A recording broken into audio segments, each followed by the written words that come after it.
We're good to go. All right.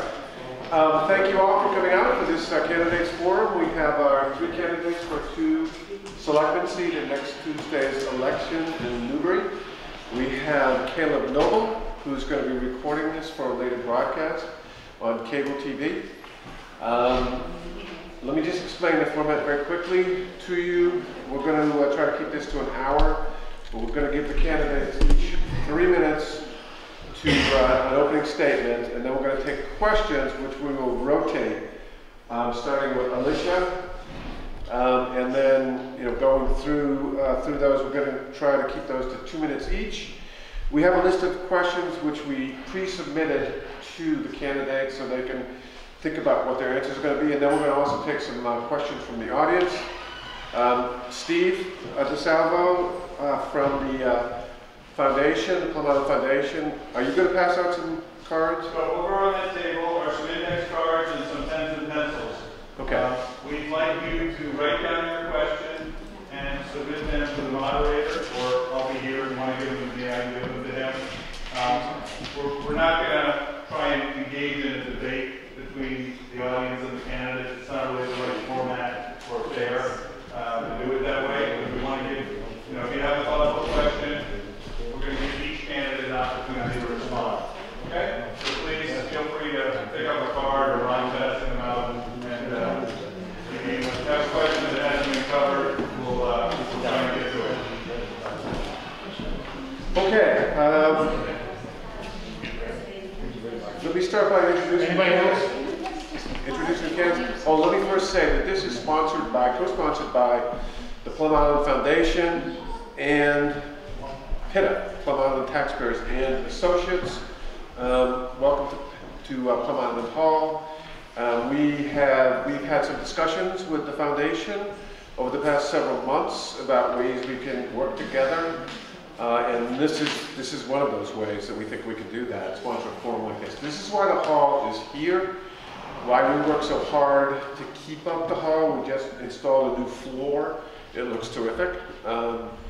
And that's our main purpose, is to keep this hall available as a space for people on Plum Island to have meetings like this, although we also rent it for weddings and so forth, because we need to pay for the upkeep, the air conditioning, the heat, the maintenance, which is the insurance, which is quite high, everything else that goes into running a hall. And I think PITA, and especially our president, Ron Barrett, has done a terrific job of doing that. And we hope you all help us out by joining PITA and participating in our programs. So let me just introduce the candidates very, very quickly. We have Alicia Greco, who is a resident of Courtney Drive. She is employed as an administrator at Charles River in Wilmington. She's lived in the town for 19 years with her husband Gary and 2 daughters, Alessandra and Ashley. She has an accounting degree from Bentley. She's the president of Triton PTA, member of the Newbury Media Committee, and a board member of the Lois Smith Endowment Fund, benefiting the Newbury Town Library. Lois Smith was a member of PITA and a director of PITA, and is much missed by all of us. A grand old lady. Then we have Donald Jarvis, who's 28, lives on Highfield Road in Newbury. He graduated from Triton in 2004 and then joined the National Guard, served in both Iraq and Afghanistan as a combat engineer.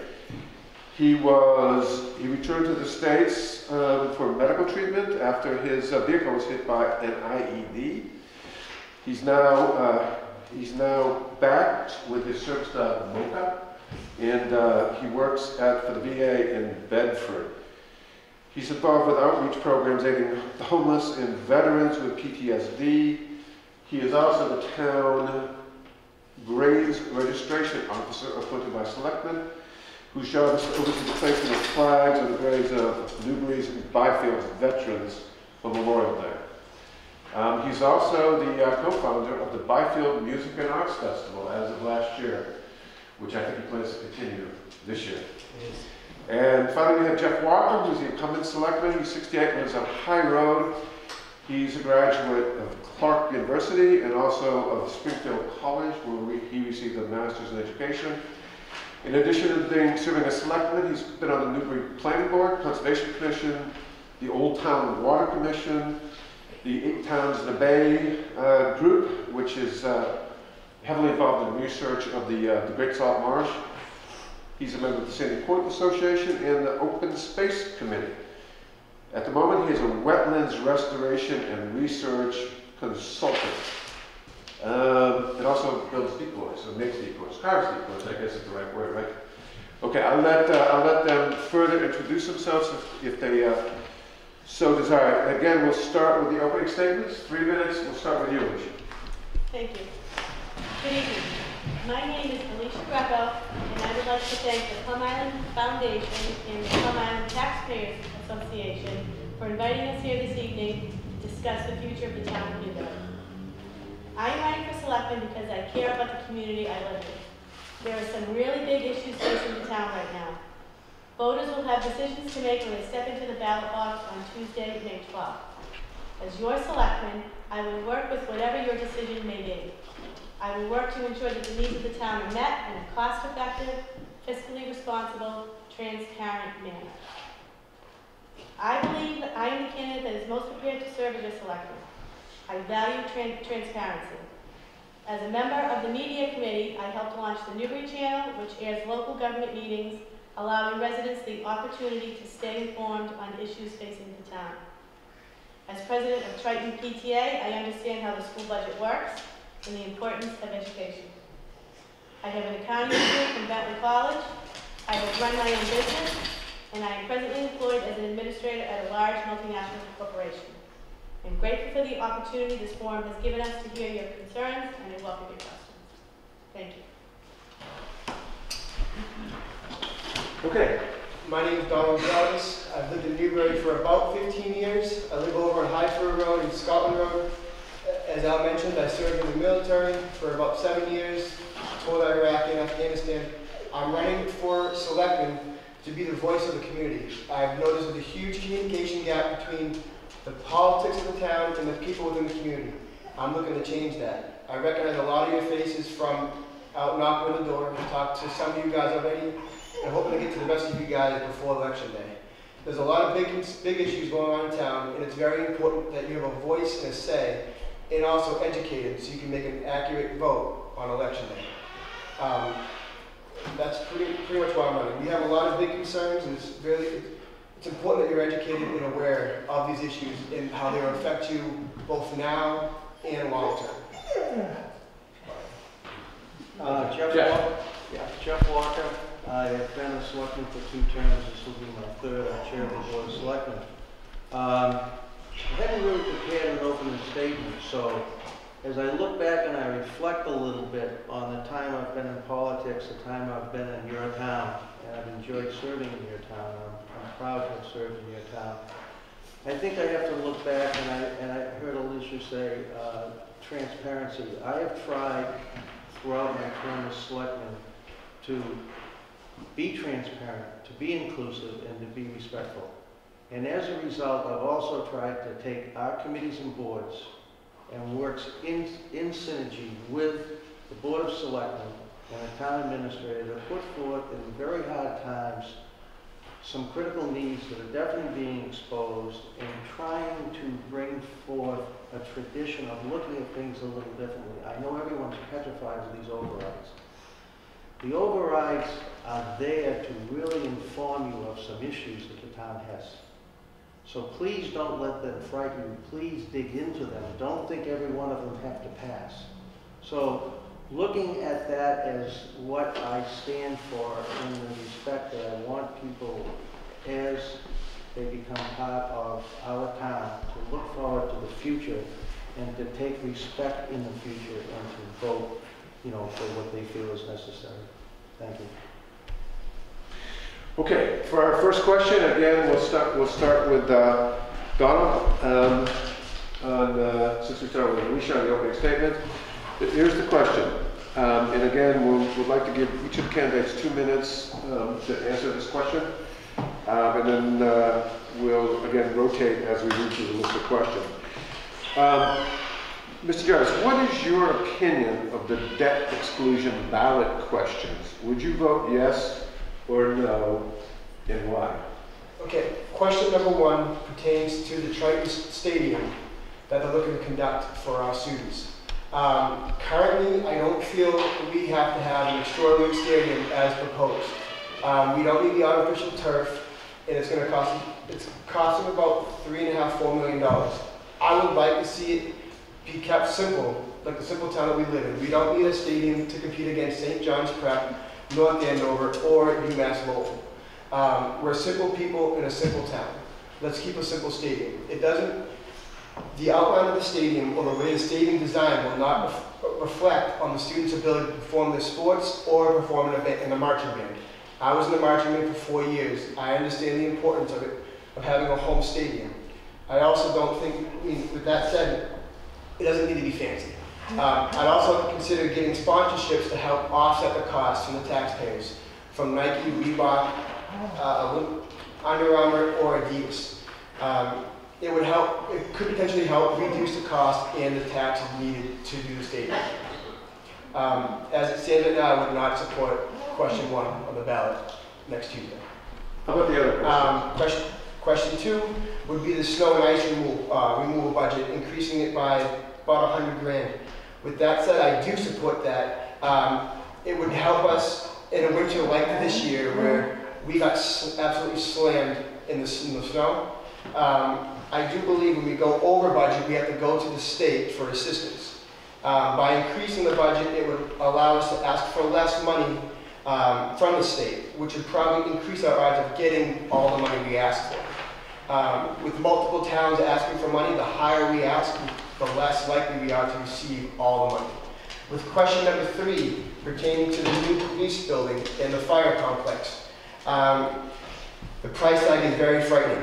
I sat in a meeting last night at the Art Center, and it was well educated. I wish a lot more people could have attended that, because they broke down every little bit dollar sign. I still think it's too high. I would like to see it revamped and brought down lower if possible. There are things that are on that bill that maybe we don't need. I do support the need of the new police department. As being in the military and the conditions I've had to live with and seeing the conditions of the police station, there's a little bit worse than what I had to deal with, which is not what they should be dealing with here as a law enforcement.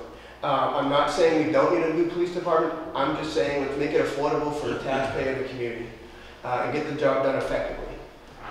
With question number 4, that's about the override for the custom flex pump apparatus that we already purchased. I did some research on this before I made a decision. The override is to pay off the remaining payments needed on that truck. By paying off the $420,000, overall, we would save $60,000 through interest. Saving the money long term seems like a smarter idea than paying that $60 grand through payments. So that I do support, and it would be about a year at $135 roughly per resident. So financially, that wouldn't be that huge of a burden, but overall, with all of these tax overrides, my number 1 thought are people are on limited income. So if we could do something where it wouldn't affect them hugely and save money long term, I support that. And that's why I support question 4. Question 5 is the funding for road improvement repair. It's about $125,000. Again, I looked into that, and I don't feel we upkeep our roads on a regular basis. The only way I would support this is if we have a scheduled plan, road maintenance plan in place to keep the maintenance up to snuff, so we're not constantly attacking taxes to pay for road repair from neglect. So I don't know if that's currently part of the plan. So I stand on that. I stand on a no, and let's look at another way we can offset the cost of road repair and still get the job done effectively and without affecting the people with limited income. Those are my main concerns here in town. Majority of the population, from what I've seen, I've knocked on about 500 doors in a little over 2 weeks. And majority of people that I've come face to face with are people on limited income. And they have been here for generations of the town, some even going back to the first settlers. Let's keep them here, let's keep their family here. keep attacking their taxes, will force the people with limited income out of this town, and they love the town just as much as I do. I'd like for us to get all these issues handled with minimal tax impact as possible. So with that said, I would say no on question 5. Okay, Jeff, obviously we need a little more than 2 minutes, for this is a complicated question about question and balance. Jeff, you're up. This isn't, when Donnie spoke, it just brought something else up for myself and I hope others when they examine the override questions. And, you know, our question kind of wasn't, this wasn't a mistake at all on Donnie's part, but it just came to me as a really important thing that we all need to be very critical of. We were talking about a debt exclusion. So we have 2 questions on our overrides that are actually debt exclusions. One's a capital expense and the other 2 are general overrides. So do me a favor, guys, when you look at these things, and I'll go over them real quickly and give you my answers, but when you look at things, you've got to look at how they're going to be financed, how long they're going to be financed. One's one and done. One could be 20 years, it could be 21 years, it could be 25 years. So it depends on how they're going to be financed. That will influence how you look. It's a critical component, not just the issue before you, but how it will impact your actual tax bill. I mean, the debt exclusions, let's say, in 5 years, we're going to be retiring debt from some of the debt we've had before. So do me a favor, look at the issue, and look at how they're going to be financed. The 7th, we're going to have at Town Hall, we're going to have an informational night for all the debt exclusion ballot questions such as these. So do me a favor. Now, really quickly, the business plan that the Triton Stadium put forward is sound. I think they've run into the same issues we have. Our infrastructure is getting older. Our infrastructure, when we had problems, sometimes couldn't be absolutely maintained, at least on the town side, the way we'd like it. Infrastructure reaches life expectancies. I mean, it sounds like the bleachers, as I understand, they're closed. So that sounds to me like a life expectancy issue. So they have a valid business plan. They have a real good way of going about it. They spent a lot of time on it. So at least for a guy like me in position of being selectman, I thought it should go to the voter. It's the same way with the municipal bill. Oh, we'll go to number 2. The snow and removal, we've always underfunded it. It's a general override. We've never hit it right yet. It's probably a good thing to do. Now to the public safety facility. As I said last night, I probably thought it was too big. When it first started, I said it in a lot of meetings. I tried to wrap my arms around the whole thing and visualize what it would be like in the end. And then I started to hear things like, you know, shared facilities, shared components, shared entrance. I started to look at the fact people wonder why the fire department is in on it. Well, you know, the fire department owns the land. So, Town Hall has critical issues. The police station is beyond belief. So, it seems like we would have a depot for water and sewer. It seems like there's land available. When everything was put together, it started to come together and it started to make sense for me. The price tag includes $2 million of various costs that go into design and other things. And what is it, Eric? Is it an $8 million price tag? For the building itself.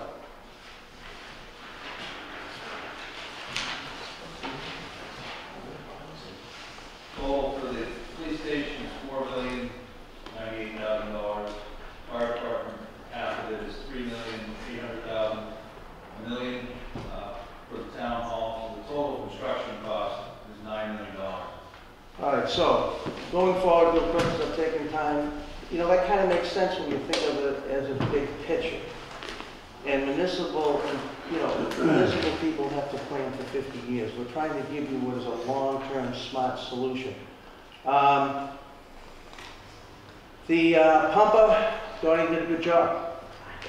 Finance committee recommended 60 grand we can save. It's up to you if you would like to take it, maybe step forward as a one and done. So Town of Newbury to be accessed, you know, our roads, this was, I have to give Chuck credit on this, he felt strongly about this and we decided to put it on as an override. Our roads are in very bad condition. Chapter 90 funds are not always, as everyone knows, as Chapter 70 funds. I mean, the state is certainly woeful in providing all the funding we needed for all the critical needs we have. So it would probably provide a way to start over long term. We've spent money, we've tried to consolidate things. We had a $60,000 study done. We're finally in place to maybe look at trying to repair our roads. So real quickly, I would support that too. Once again, it's up to the voters.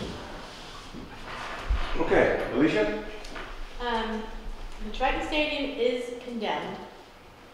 The snow and ice has historically been underfunded. The police station needs to be addressed. That building is horrific, and something has to be done for that station. Paying for the pumper truck again in 1 year will save the town $60,000. $1 million isn't enough to fix the Newbury's roads. I support all of these ballot questions because they all support my community somehow. With the exception of the fire truck, which is a finance issue, all these questions address critical needs within our town. Again, it's up to the voters in the town of Newbury if they choose, when they step into the ballot box, if they choose to support these questions. As selectmen, I will work with whatever their decision is. I know the needs of the town have to be met, and if they're not met with debt exclusions and extra funds, I'll put my nose to the grindstone and work with the rest of the committees who are very talented and try to plug through again. But we need to have other sources of revenue in the town. Thank you. Okay, thank you very much. We now move on to our second question. We're going to start with Jeff this time. I think I got that right. The question is, what makes you the best qualified for the job?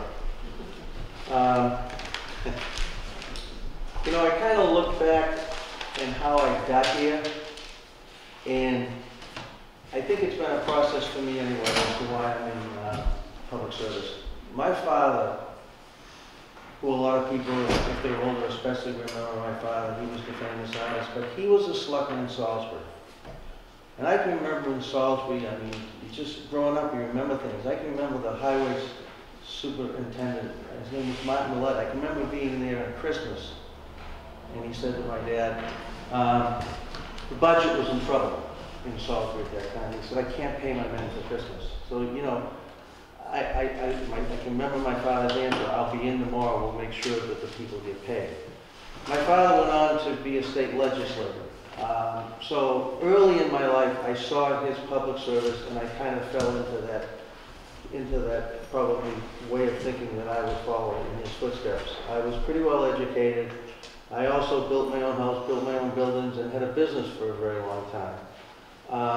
For over 30 years, I had Big L's Auto Parts in Seabrook, so I've learned to run a business. I also learned that if I was going to be involved in town politics, I thought I might have to start somewhere. So I was on the planning board and the Conservation Commission, I think a couple of terms on the planning board. I was on the Concom for 1 term.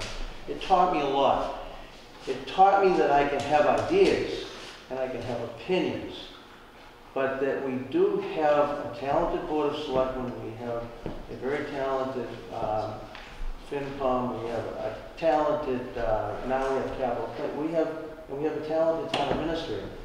So one thing I kind of learned, I can certainly plow into something, and it might not always be the right way.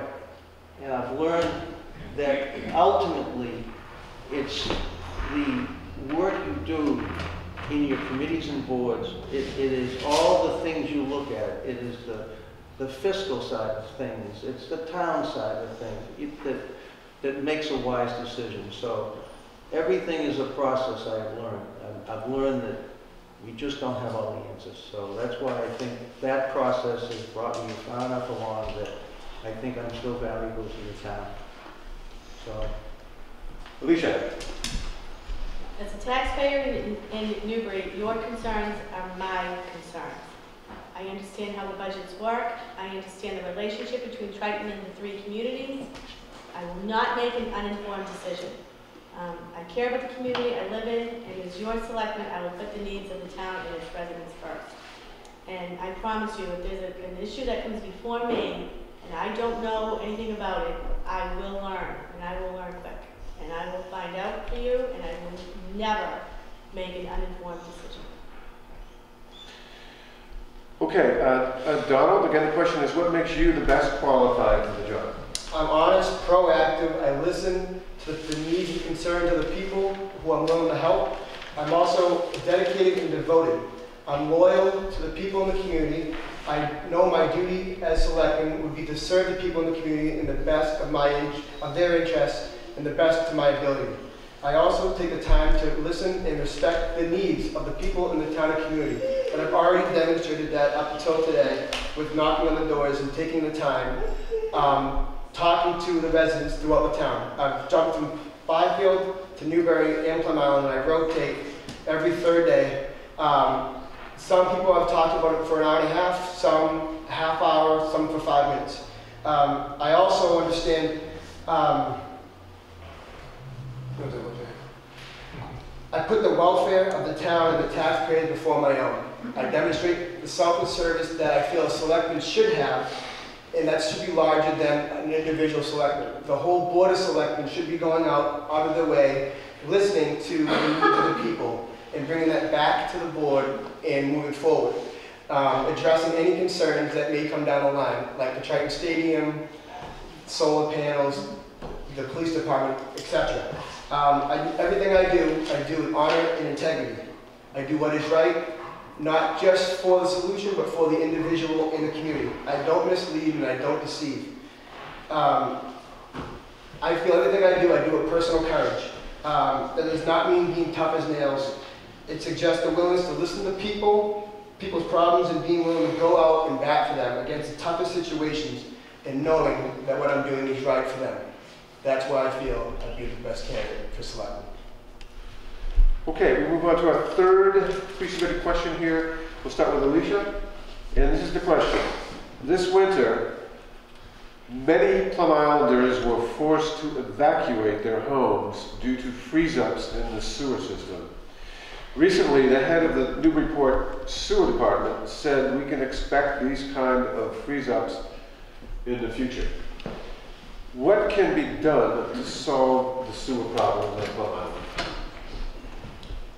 Well, the sewer system belongs to the city of Newburyport. And as a selectman, I would continually advocate on behalf of the affected residents to Newburyport City Hall and to make sure that their needs were met. I have friends of mine that were affected by this, and I don't know the fix for that. I'm not a civil engineer. All I know is I could find the right person, and I would just continually advocate on behalf of the residents, because what happened to them was not right. Okay, Donna? My answer is the system we currently have in place is a bad system for the climate and the environment. I feel the best solution would be working with the town of Newburyport, state and federal officials to redesign a system that works for Plum Island. I feel one approach would be seeing what other islands have done or are currently looking at doing for the sewer system. I would like to see this problem addressed with the least tax impact on the taxpayers as possible. Whoa! Hey! Get over here. I would also like to see potential state and federal grants, if they are available. Can we use them to help offset these costs? So again, we're not affecting the taxpayers as much as possible. We have a lot of citizens here on limited income. I don't want to force them out, but I want our solutions to be solved. And that's how I would handle it. State, federal, Newburyport, and Newbury working together, coming with the best solution and design for the sewer system. The one we have now is terrible and will continue to freeze winter after winter after winter if we don't address the problem now. Mr. Walker? You know, probably everyone's waiting for an inside answer because I'm in the seat, but, you know, the folks did a good job. It's Newburyport's system. It is under their authority. We can support, I mean, I would not want to be in the mayor's shoes. And I don't know if I understand that fine line on where they can't be more public because of a lawsuit or whatever else. So I don't know what is actually the real complications. It's a drastic system. It's complicated. It's certainly not working. And it is definitely their system. So all we can do is, when we are needed, we can certainly try to respond and be informational.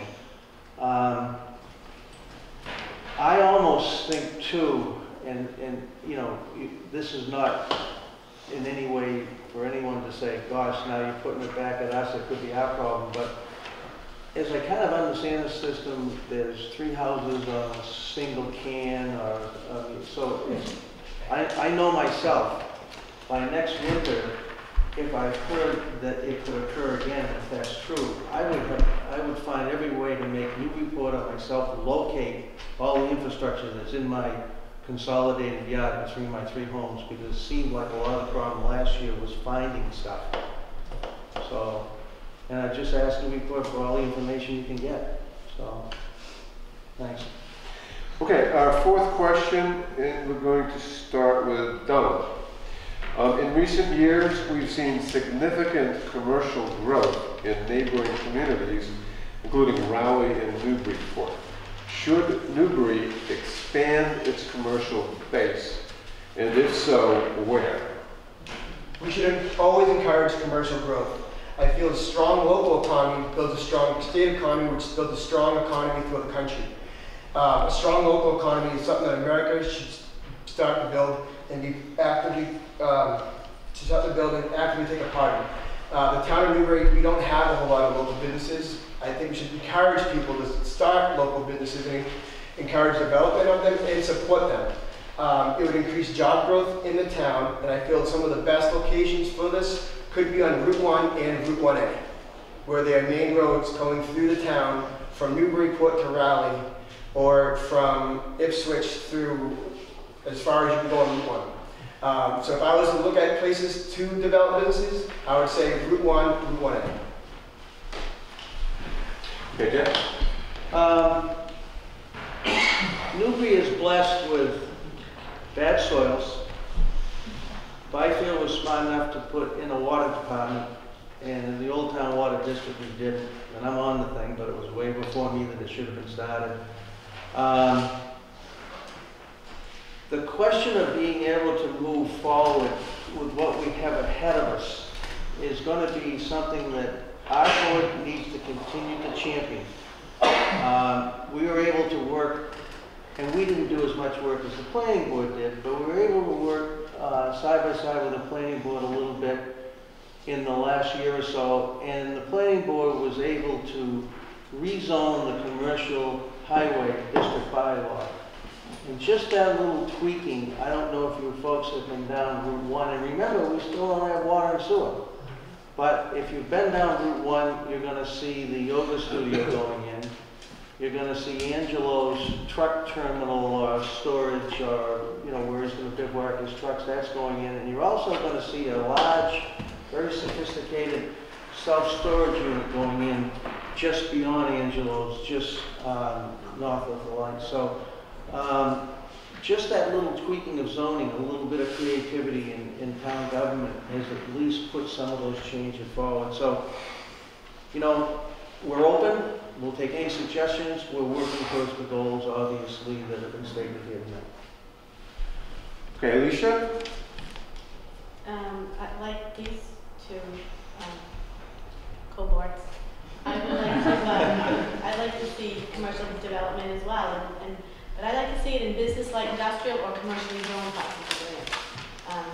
I believe that zoned residential and agricultural properties should remain residential and agricultural, and they should not be used commercially or industrial.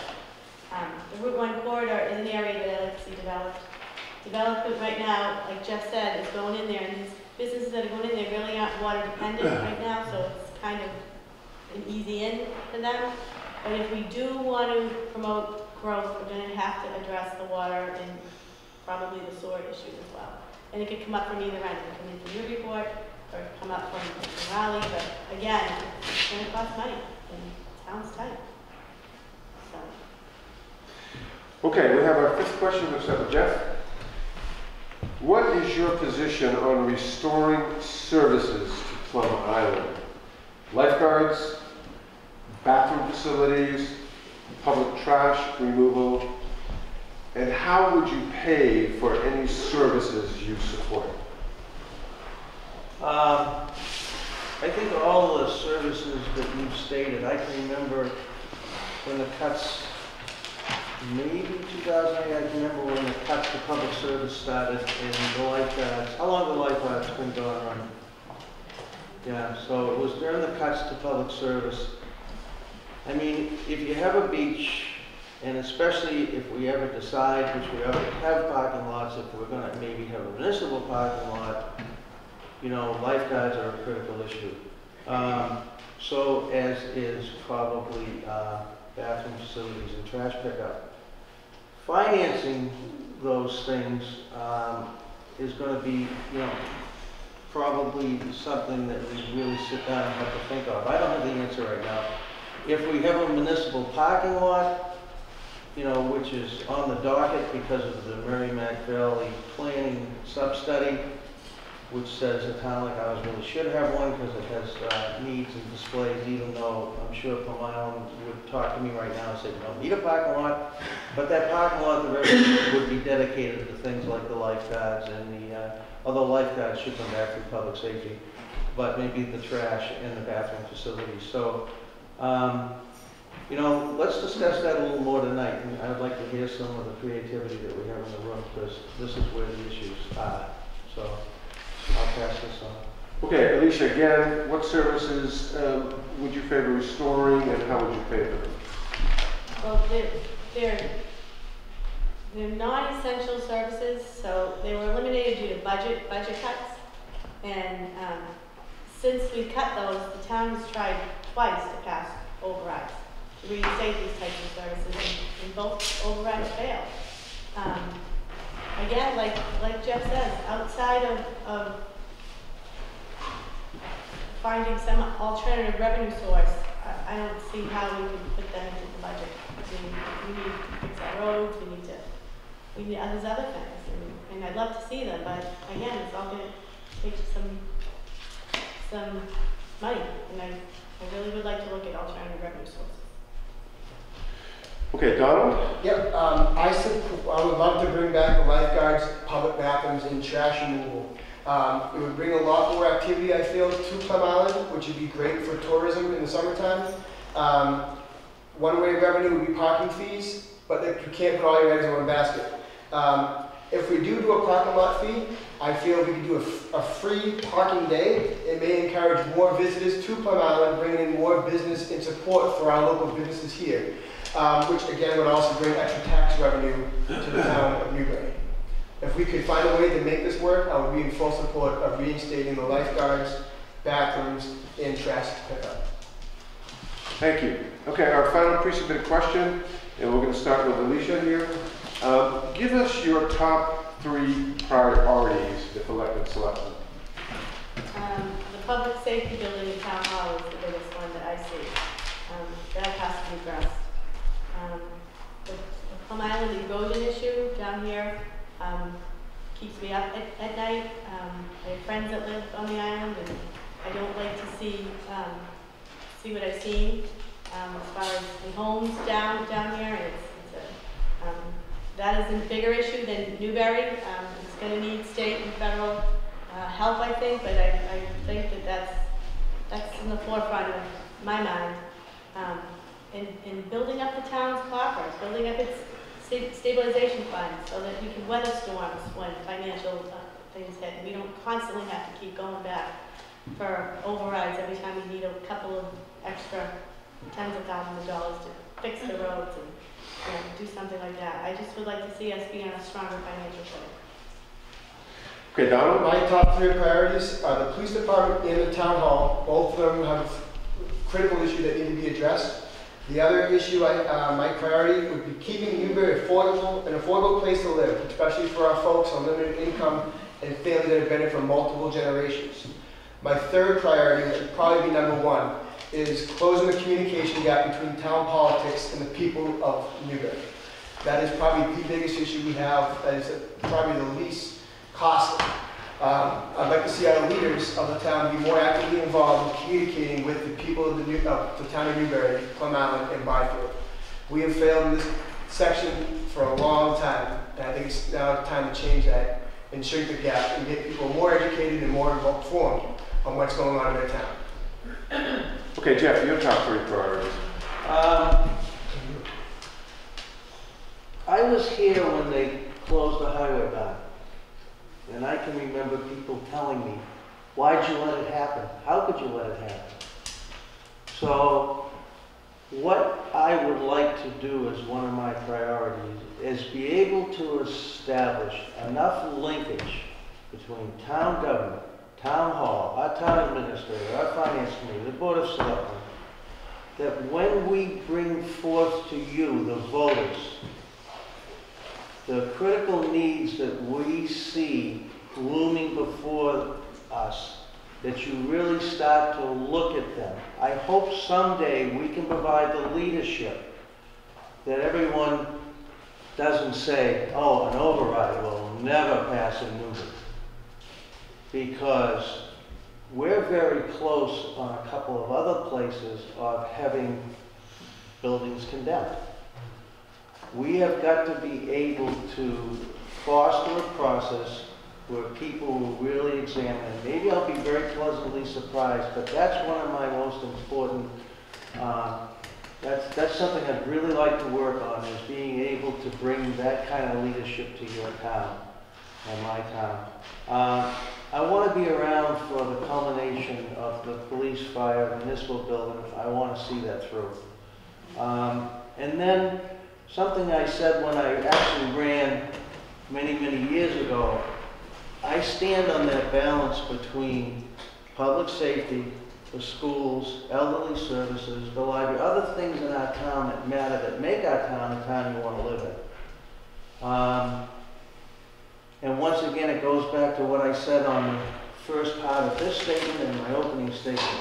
Somehow, if I'm elected, I want to continue to work on how to foster that intellect, respect, and transparency that makes people want to be able to invest in their town. Okay, Steve, do we have questions submitted by the audience? Anyone have any written questions they'd like to submit to the moderator? Anybody else? Got a couple anyway. Oh, great. Thank you. Okay, we'll get in as many of these as we There's a couple up there on the table. There's one I can see if you've got a question.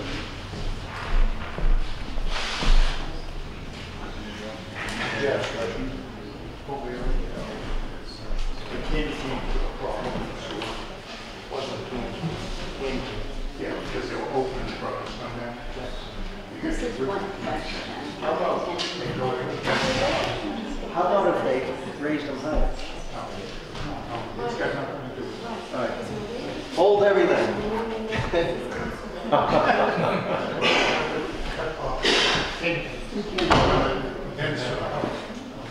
Okay, once again, we'll try to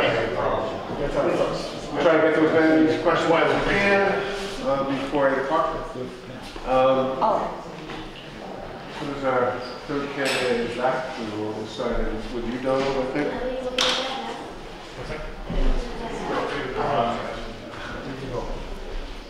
Thank you. See if we can keep these answers reasonably short. And if there are any that you see that are logically overlapping, use your discretion, Mr. Moderator. It's a heavy burden, but I'll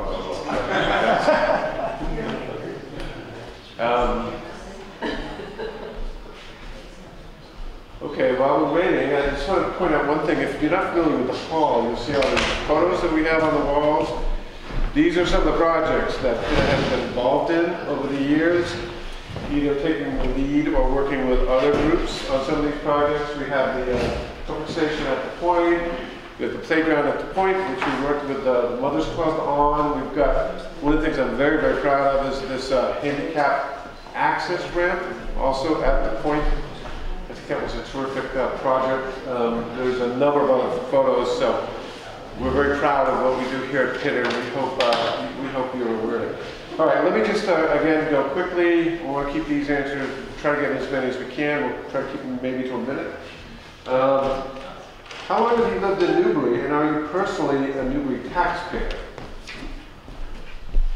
What's not I've lived in Newbury for 15 years, and I pay taxes at the residence I live at on Highfield Road. I live in a log cabin built by my grandfather, who has been here since the first settlement. Okay, Jeff? 36 years, Josette pays the tax bill. Alicia? 19 years. Gary and I both pay the tax. Well, I pay taxes too. How would you, and we'll start with Jeff, how would you as selectmen improve communication with townspeople? What responsibility do residents have to keep informed themselves? As you heard earlier, this would be hopefully whenever I'm not there, the legacy I leave is the fact that I would hope that the residents of the town of Newbury have seen a process where town government is totally open for you folks to come in and get your questions answered. I mean, we're on television, everything. It's just, it's time for town government and the people. Otherwise, Newbury's in trouble. I mean, we have a residential tax base. I know we'd like to make it not that way, but it's a residential tax base. And looming before us in the next decade will be some things that, as much as I hate to say this, taxpayers are going to have to pay for. So we somehow have to solve this together. Alicia?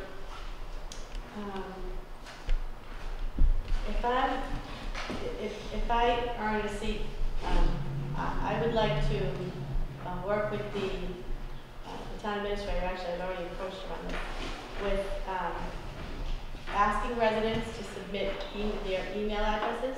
You can touch via email, and I'd like to start a newsletter, either quarterly or semi-annually, and get each department to ask them, here's some stories from your police department, stories from your highway department, what's going on with the municipal building committee, and all these other questions, and a little snippet, and then get it out. But that would put the onus on the resident to submit their information. It won't cost the town really anything because they don't have to mail anything, and then everyone can stay informed. Donald? I feel with the communication issue, it's probably my biggest concern. I would revamp the Newbury website. It's not extremely user-friendly.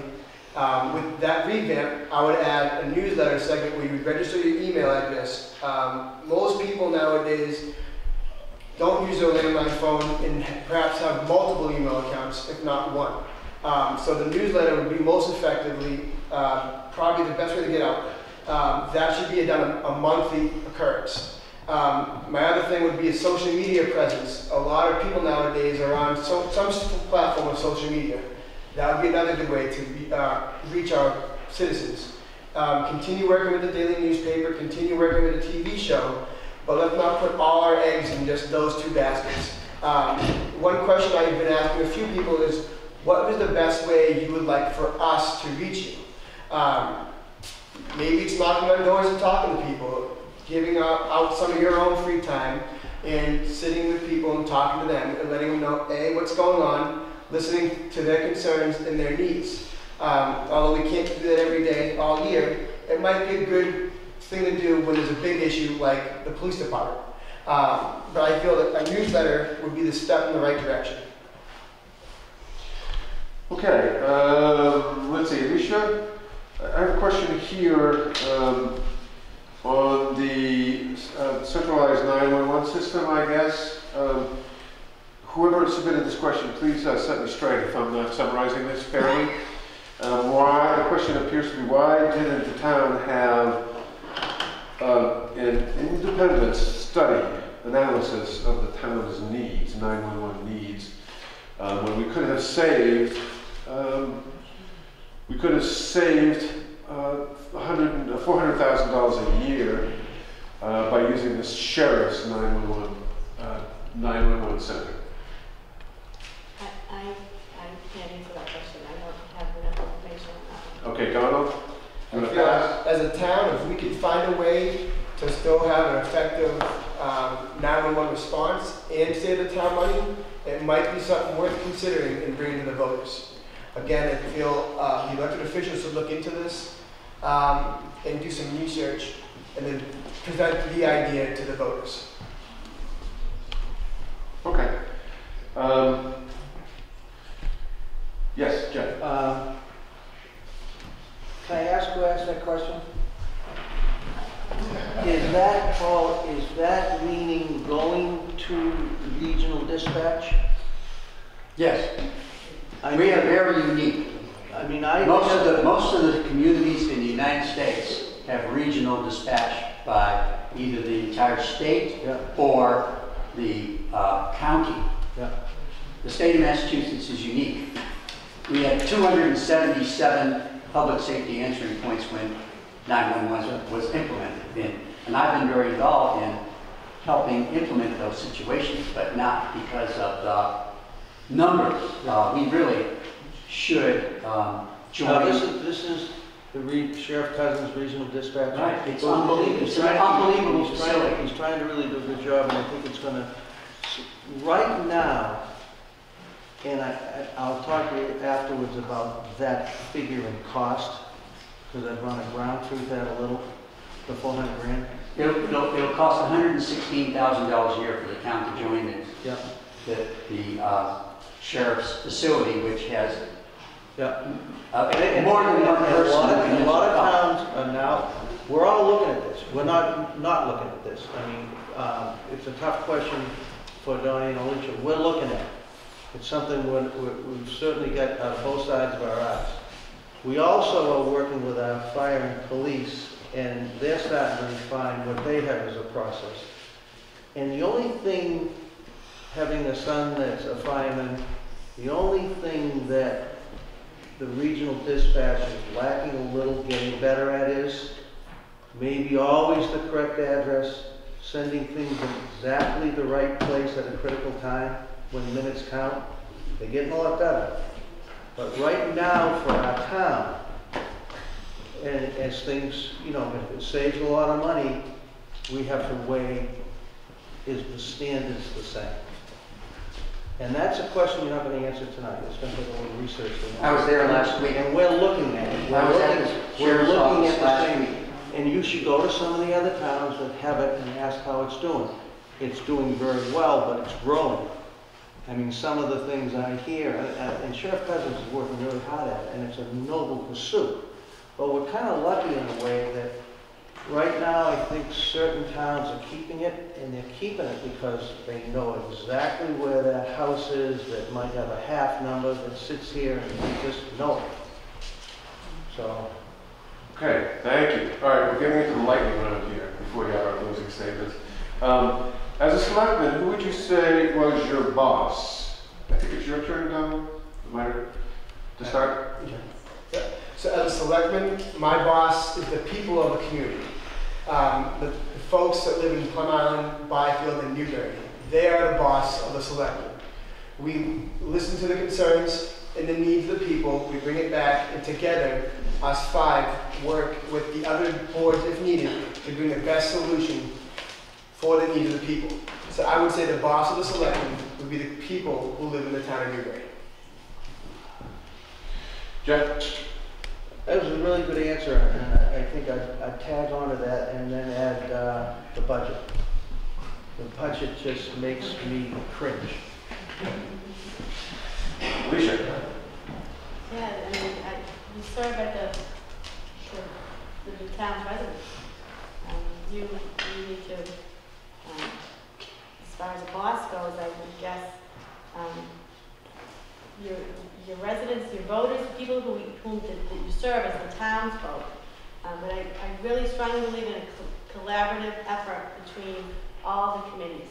The Board of Selectmen, the Finance Committee, I think we work together to provide essential services to the residents of the town.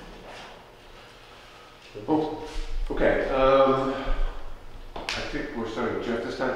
Has consolidating our police department with Newburyport's been considered to eliminate the need for a new police building?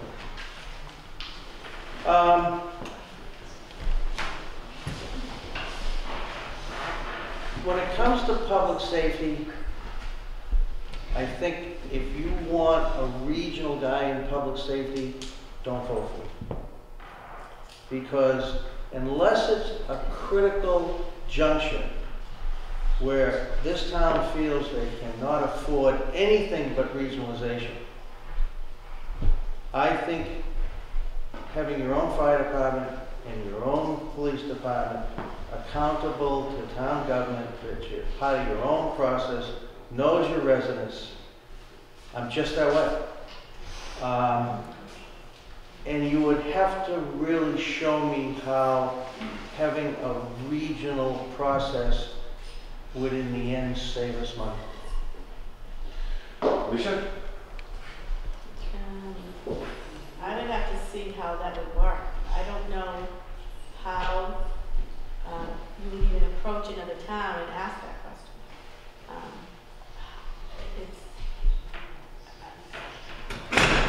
I think that Newbury, for right now, should stick with Newbury. Again, moving forward, I'd have to see a plan. And I'd have to talk to other communities that have done this and see what the wants are. And again, it would be up to the people of the town if they chose. That would be the will of the people. Done. My idea on this is, with the current state of the current police station, if we needed to use the Newburyport Police Department through this crisis we have with the Newbury Police, I would support it to get through. Although I don't know as much as Jeff does on this extent, but I wouldn't be opposed to the idea. They are about 5 minutes from Newbury Police, so it wouldn't be that big of a stretch if they're willing to work with us. I'm sure we work with them on a lot of other issues. They would be helping us in the time being to get through this crisis until we get our own police facilities. If that's the case, I would fully support the idea, or at least considering the idea, of working with the Newburyport Police Department. Okay. I have 2 more questions that both relate to the new Triton Stadium, so I'm going to exercise my prerogative as an editor and try to combine them. But if this is your question and I misrepresent what you're trying to ask, let me know. The first one is a question about, are you aware of the huge fundraising opportunities a new stadium offers? Like marching band competitions, lacrosse tournaments, soccer tournaments, etc. The second one is raises some concerns about use of the stadiums and how that might disrupt neighbors, as I read the question. If it is rented out for more than a few months of the year, and there's a loud sound system and drums going all the time. I hope I've stated the question fairly. It's already at the max Okay. of what's tolerable for the school using it. And I'm concerned that they're going to turn this into an entertainment venue in the middle of a residential area. That's good. So this is kind of I would say this is kind of the flip side of the same coin on the stadium. One of the opportunities, revenue opportunities, but the other is the impact on neighbors especially. So we'll start with Alicia on this one. The Triton Stadium is, I don't see it changing any much that it already is. If there are marching bands, they won't be into all hours of the night. Marching band shows. The stadium is condemned. Right now, the kids, they're going to be bused to have home games elsewhere. It devalues the whole town to have a school district that has no stadium. So it's an improvement to the town of Newbury to have this stadium here. Will there be rock bands all hours of the night? I certainly would think not, and I think that that can be answered. Hopefully there will be a question and answer evening coming up for this type of questions to be added. The school district can answer that to you, for you. But as a PTA president, I've been to these school events. They don't go late. They don't go late at all. And what was the other half? Did I miss half of the question? No, I think you said it. Don. The speaker system has been totally turned. I mean, if I may say so. I know you asked this question at previous meetings, and as a school committee member, I can just assure you that part of the entire design is to redirect the sound of the stadium to go in the opposite direction of the marsh. So it's going to be installed now in a new scoreboard that will be facing back towards the school, not out towards the marsh and out towards Caldwell Farm and some of the areas, I think, where there have been sound concerns. Don. So the construction of the stadium, that would be question part one. I don't think it needs to be as fancy as it does. I don't think we need to go forward with hoping that we're going to host all these big events, like a marching band competition, a football championship, or playoffs. I think we need to hope for the best, but not plan on the best. Because what if we don't do all these things and we don't get this extra revenue? We still have to pay this huge $70,000 bill times 20, you know, or maybe I'm mistaken. But we could keep it simple. I know noise has been a big issue with the Art Festival last year. That was something I took in big consideration with the location of doing the festival. I did think about using the Triton Stadium, but then the projection of the houses right outside of it was a concern of mine, which is why I moved this festival to the Mansfield in Byfield. I would like to find a solution that works for everybody. I don't think it needs to be as glorified as the product is currently presented. Jeff. You know, life's funny.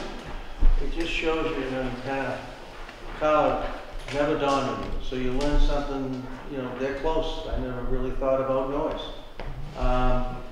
I think probably designs of stadiums such as that have multiple uses, I mean, they are trying to direct sound up.